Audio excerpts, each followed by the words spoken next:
And welcome to Sunrise Cardcast, your one-stop podcast shop for all things hockey cards. My name is Eric Andrews, also known in the hobby as Hammerhawks, and I'm joined by my co-host and fellow hobbyist Aaron Goldstein, better known as Crease Collector. So happy New Year, everyone. It is our first episode of 2024. So what better way to start than to share a few new additions to my collection over the last few weeks?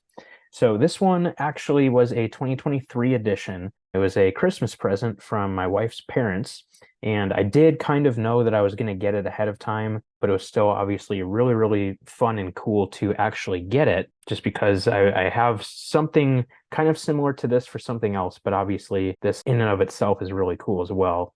And what it is a crystal puck that holds ice from Connor Bedard's NHL debut game against the Pittsburgh Penguins. So what the NHL and Fanatics do for notable games like this is they will take the ice from that game, melt it down after the game, and then encapsulate it in these crystal pucks and other types of collectibles and stuff. So yeah, I know they did this back in the day for Connor McDavid's debut. I actually have something.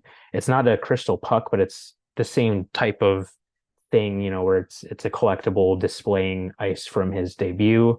I also have a crystal cube that has melted ice from the Blackhawks 2015 playoff ice, which is pretty cool as well. So yeah, just something really, kind of unique and cool. And obviously a very tangible piece of a historic game. So when I first found out they were going to be doing these, it was something that I definitely really, really wanted to have for my collection. And put that on my Christmas list and pretty much just said, hey, like, if you guys aren't going to buy this, like, let me know because I want to make sure I get one. So if you're not going to do it, I'm just going to go ahead and buy it. So yeah, I knew that I was going to be getting it from them for Christmas, but yeah, still obviously really cool and fun to open it up. And the presentation is really, really nice. Comes in a really nice box that has a photo from his debut game and just a really nice presentation. And a really, really cool piece for my collection for sure. See, that's awesome. Like stuff like that is really, really neat. We always talk about, cards and kind of what they're doing to kind of, entice collectors and push those boundaries. But we sometimes forget that we can go out there and sort of expand our collection in other ways too. And so this is for you and your new Bedard collection, definitely a way to do it.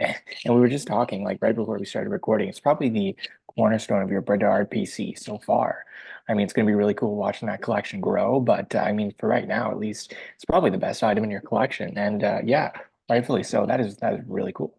Yeah, absolutely. Always fun to add kind of like a more of a traditional memorabilia type of piece to the collection, since we're both so heavily card guys, but so it's not every day that, a more traditional memorabilia collectible type of thing enters our collections. So yeah, definitely cool to have something like this. And I'm glad that you mentioned the cornerstone aspect of the Bedard collection because another recent addition to my collection, I've mentioned on the show previously, but I've been keeping up with the Upper Deck Game Dated Moments cards on ePack. Whenever Bedard gets a new one, I've been sure to go on there and make sure I get one. And over the course of the season, I have not been lucky enough to pull one of the gold parallels. And basically, how it all works for anyone who might not know or be familiar with the program is you buy a quote unquote pack of whatever the specific game dated moment card is, and then randomly inserted within those packs will be a gold parallel numbered out of 100, just completely at random as an extra card. So it doesn't take the place of the basic card. You still get the basic card, but then 100 of the packs have the additional gold parallel as a free insert. So out of all of the Bedard Game Dated Moments packs that I have gotten throughout the season, I have not had the good fortune of pulling one of those gold parallels. And basically how it works, the rookie game dated moment cards are numbered out of 1199, and then the golds are numbered out of 100, like I said. So it's essentially a 1 out of 12 chance that you would get one.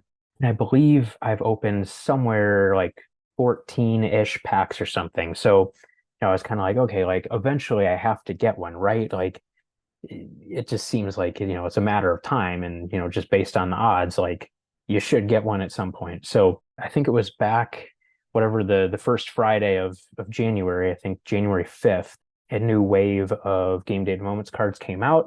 and Bedard had one recognizing his overtime game winning goal against the Winnipeg Jets, which was a really cool moment because I remember watching the game. I remember seeing him get the puck in their defensive zone and just thinking to myself, like, just go up the ice, take it down, and take a shot. Like, don't worry about anything else. Just go. Like, just go get a shot off, see what happens. And that's exactly what he did. He just cut right through the middle of the ice and took a really deceptive shot against Hellebuck that he just could not track. It seemed like he almost assumed that it was going to his blocker side based on the angle that Bedard was shooting the puck from. But then, kind of in the middle of his shot, he changed the angle and ended up shooting it back to Hellebuck's glove side. And I mean, I'm sure you can appreciate this, Aaron, but just seeing a player be able to change a shot like that and fool one of the best goalies in the world and just beat him clean. And it's not like he was screened. It wasn't deflected. He just straight up beat him clean, like from the top of the circles, just because he was able to change, the angle of his release so quickly that it completely fooled Hellebuck and he had no clue where the shot was going. So yeah, just a really cool moment. So these cards come out. I go on there, make sure to get a couple packs. And fortunately for me, I finally struck gold and hit one of the gold parallels of the card. So not only do I have the basic version of the card, but I do also have the gold parallel out of 100, which is really, really cool.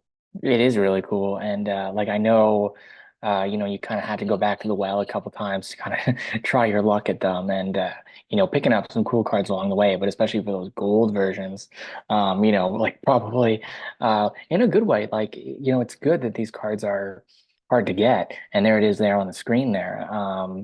But yeah, I'm really glad you finally ended up with these gold cards.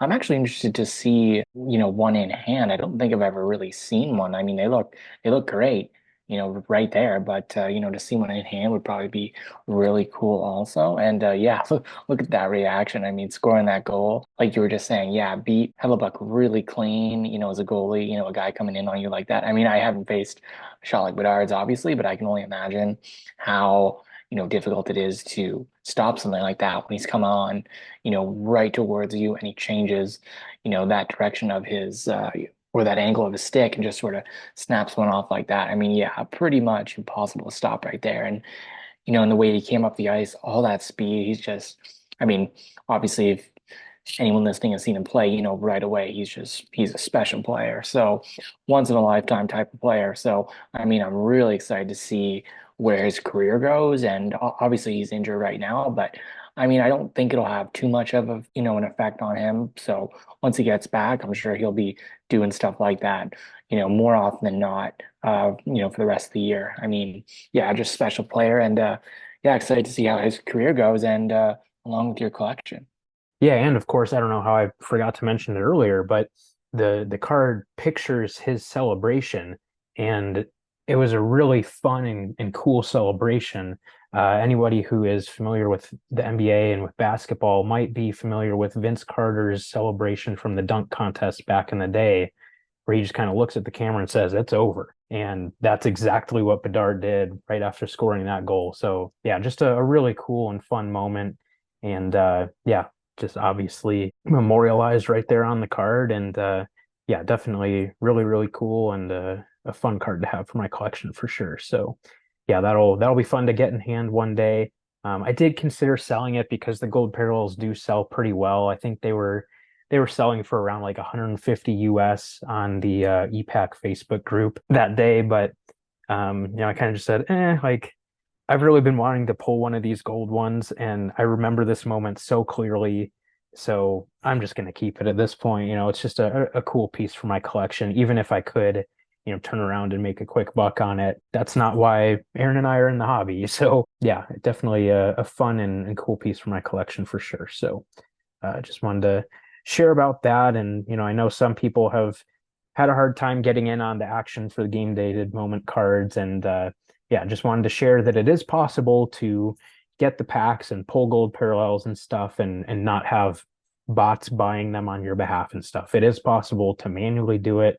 And I am living proof of that. So yeah, just a couple pretty cool Bedard editions. And then my final edition that I want to share, calling this my quote unquote midnight mail, because I actually received this card, I want to say on like December 23rd or something. I made a deal with a good buddy of mine, Mike Miller, who he's actually the guy who sold me the George Vezina skate laces and stick nail cards. And we had been talking about this card for quite a while. We'd actually talked about it at the beginning of 2023, and then just kind of was like, okay, whatever. And then for whatever reason, I thought about it again and kind of circled back with him last month, and we ended up coming to a deal on it. And I said, well, why don't you hold off on sending it to me because I'm going to be gone for the holidays, so I don't want it just sitting around basically unattended. And he was fine with that. And then I was like, well, I guess it would be inside, so it's not like it would just be sitting outside. So go ahead and send it, not a big deal. And amazingly, it actually arrived before I even left for the holidays, which really surprised me. But yeah, so I was like, oh man, like I did not expect for this to come this quickly, and I kind of wanted to save it for 2024 so it could be eventually part of my 2024 top 10, because I'm quite confident that it will be.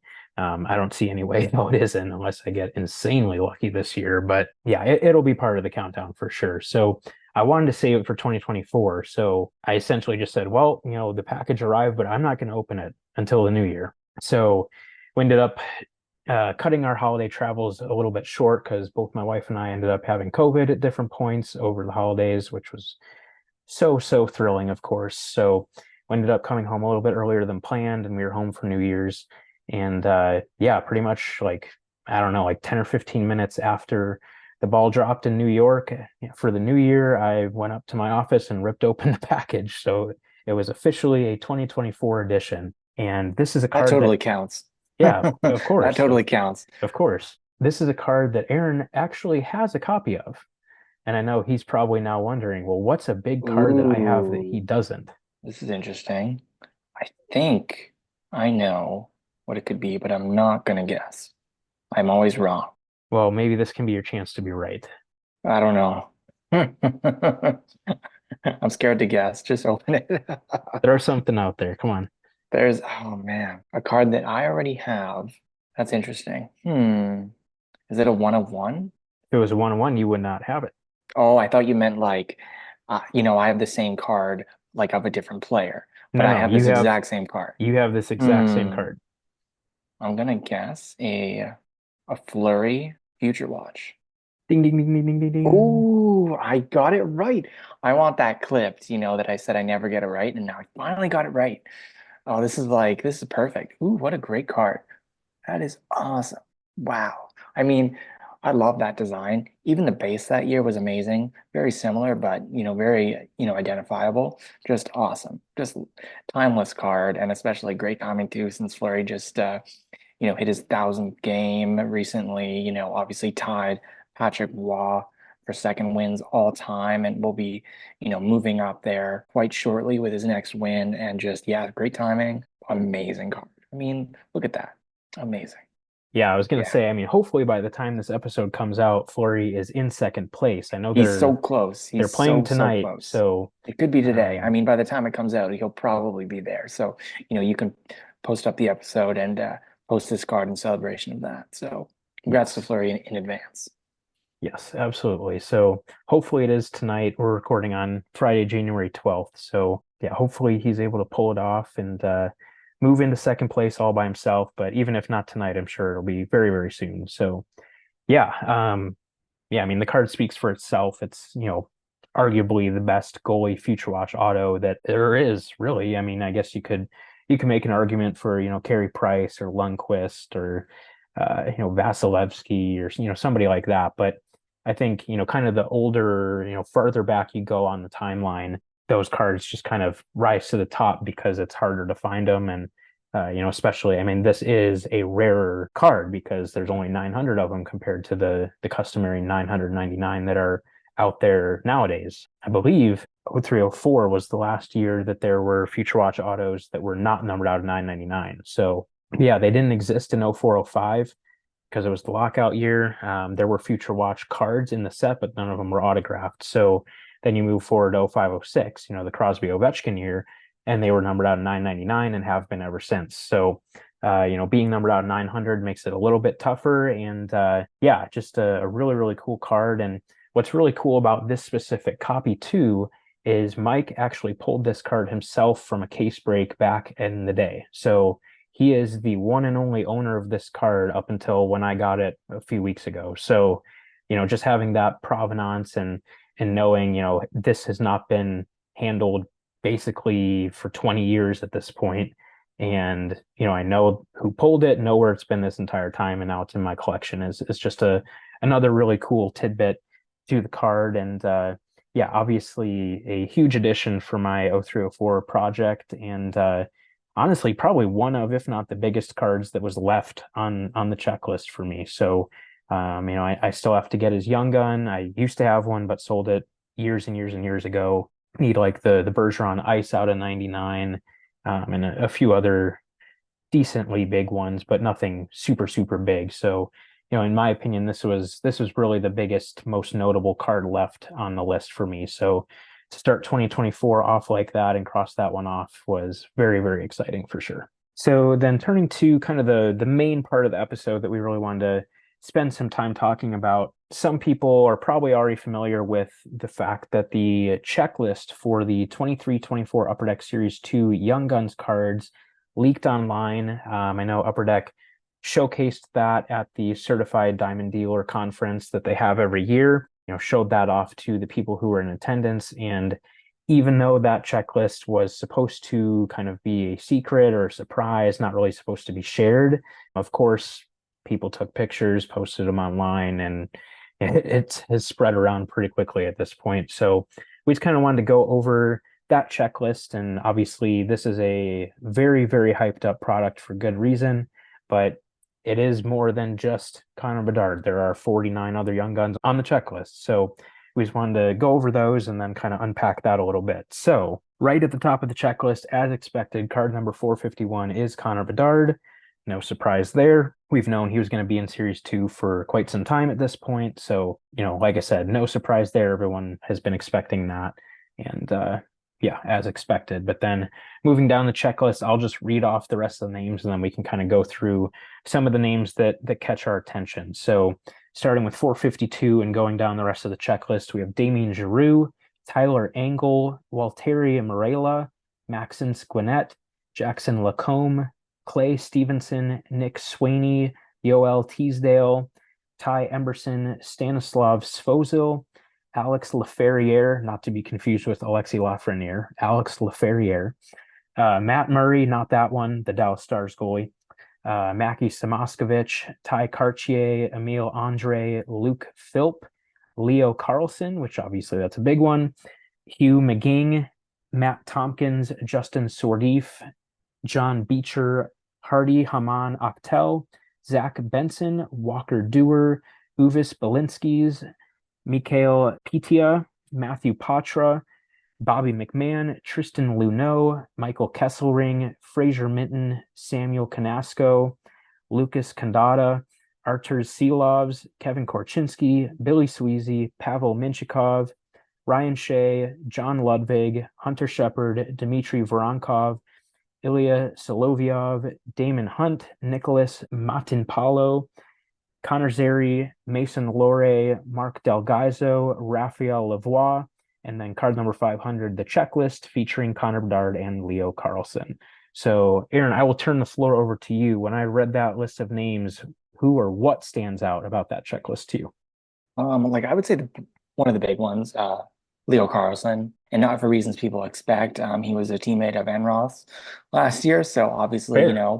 coming out of Orbro. So yeah, I mean, like obviously had a lot of hype around him, and again, like as Enroth's former teammate, I got to go with that guy. It's exciting to see his cards finally come out, and I'm sure there'll be a lot of fans. I know with Anaheim, teams aren't doing super great, but I think, it's only a sign of good things. So, yeah, his Young Gun will be, a hot one for sure. Matt Murray as well. I mean, he's been playing good lately. I think he got a shutout recently. Hopefully his career does not get derailed by, injuries like the other Matt Murray. But, I mean, hey, Matt Murray didn't play for Toronto, but he also kind of did with the other one playing for Toronto. So kind of gotta, in a low-key way, support him as well. I always got to support the Leafs and Enroth in some sort of way. So I think those two guys, as far as this Young Guns checklist goes, kind of just does it for me. So hopefully those guys have good careers and hopefully their Young Guns can, go up in value here. Yeah, funny enough, I've seen a lot of people joking on Twitter about how Fleury had the chance to get his 552nd win against the Dallas Stars, and that's the game that you were referencing where Matt Murray shut out the Wild. So kind of funny that, oh, Fleury gets robbed of his milestone win by Matt Murray. Matt Not Murray. that Matt Murray, but a Not Matt that Matt Murray. Murray, but also that Matt Murray. So, I mean, maybe if he plays good and has a good career, he'll be that Matt Murray. True. I'm sure the Dallas Stars would be thrilled if that was the case, They though would. with Jake Ottinger in front of him, that might be a little bit of a tall task, but you True, never true. know. I wonder if Matt Murray and Matt Murray are friends. They should I be. mean, they're both goalies, they're both some cool young guys. I'm sure they talk about their names and I'm sure they're best friends. So for me, a couple other names that stand out. I mean, obviously Leo Carlsson, second overall pick, very hyped up prospect, makes a lot of sense. Another one that is interesting, and I'm sure you would appreciate this, is Matt Tompkins, journeyman goalie who he was drafted by the Blackhawks like 10 or 11 years ago or something, and never got a shot in the NHL, went over to Europe and then came back.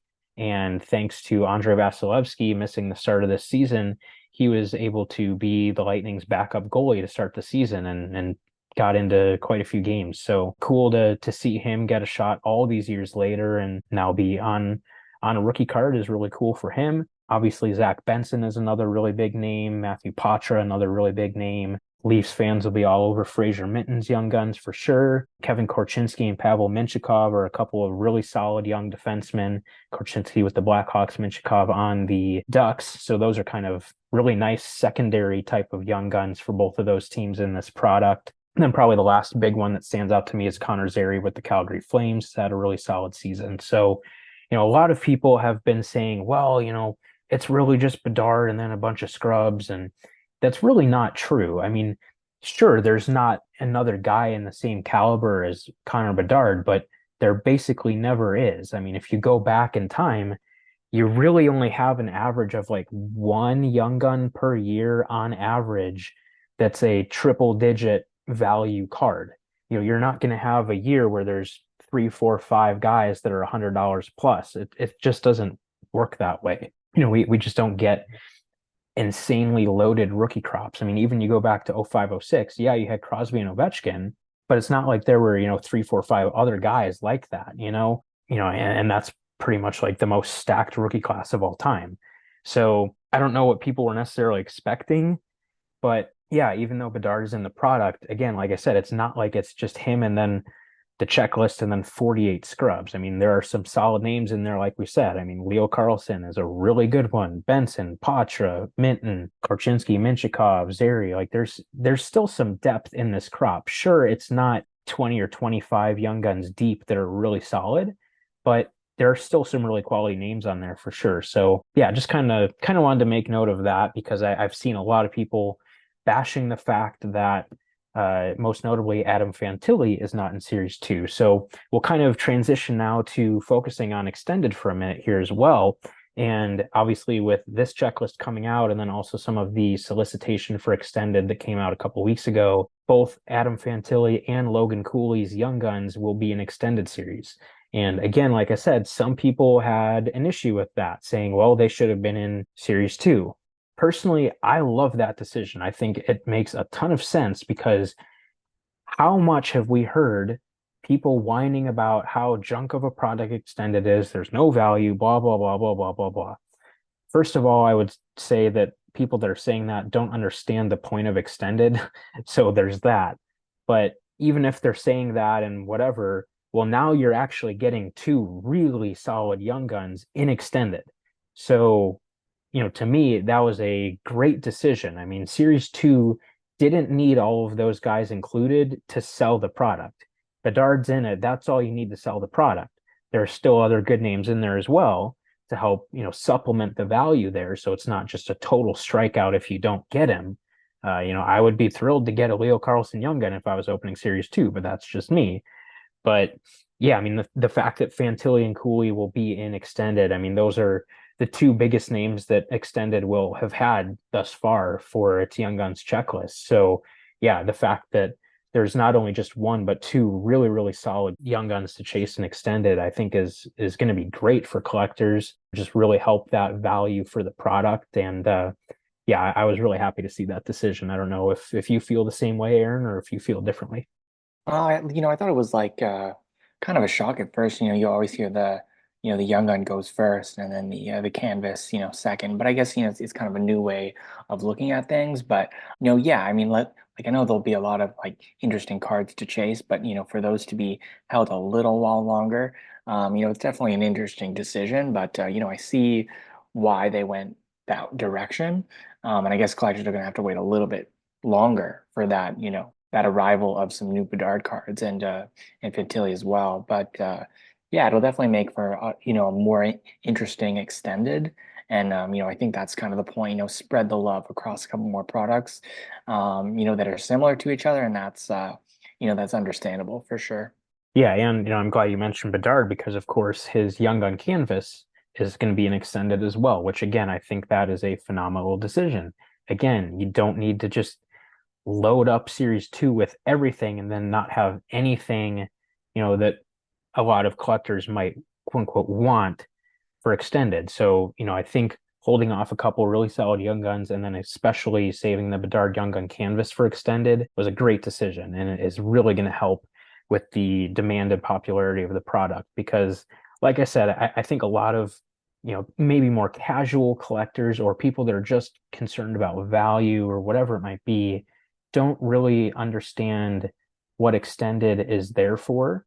So the fact that now there are some more traditional, stereotypical type of cards that are going to be in the product for people like that, I think is a really good decision. So definitely happy to see that. And yeah, just don't want to, ramble on about this stuff too much, but obviously the Series 2 Young Gun checklist has been definitely on the front of everybody's minds here over the last few days. And yeah, just wanted to touch on it real quick. And obviously the flagship series are always very much hot button topics whenever they're coming out. So yeah, just wanted to touch on that. And it'll be a shorter episode to start the year and just kind of keep it short and sweet, show off some cool stuff and talk about a notable topic in the hobby. So I think I'm good unless there's anything else you want to add, Aaron. I'm good as well. Yeah, it's nice to start the year off with something short, that people can kind of dig into, as we kind of prepare for the rest of the year. And yeah, I'm sure there'll be a lot of cool hobby news that we have, a lot of sweet products that we're opening, and of course, our stories along the way, and the other topics that we cover over the course of the year. And we're happy to have you guys in for another year. So hopefully 2024, is another good one. Absolutely. And whether it be tonight or, by the time this podcast comes out, or unfortunately, if it is maybe a few days after the fact, a big congrats to Marc-Andre Fleury for moving into second place, 552 wins. Amazing accomplishment, obviously. We're both big Fleury guys, so really, really fun and exciting to see that. But yeah, like I said, I think that'll wrap it up for this episode. So as always, please be sure to follow us on social media. We can be found on Facebook, Instagram, and YouTube at Sunrise Cardcast and on Twitter at SunriseCC. Please also be sure to subscribe to the show on your podcast platform of choice to make sure you never miss a future episode. Until next time on Sunrise Cardcast, keep collecting those hockey cards.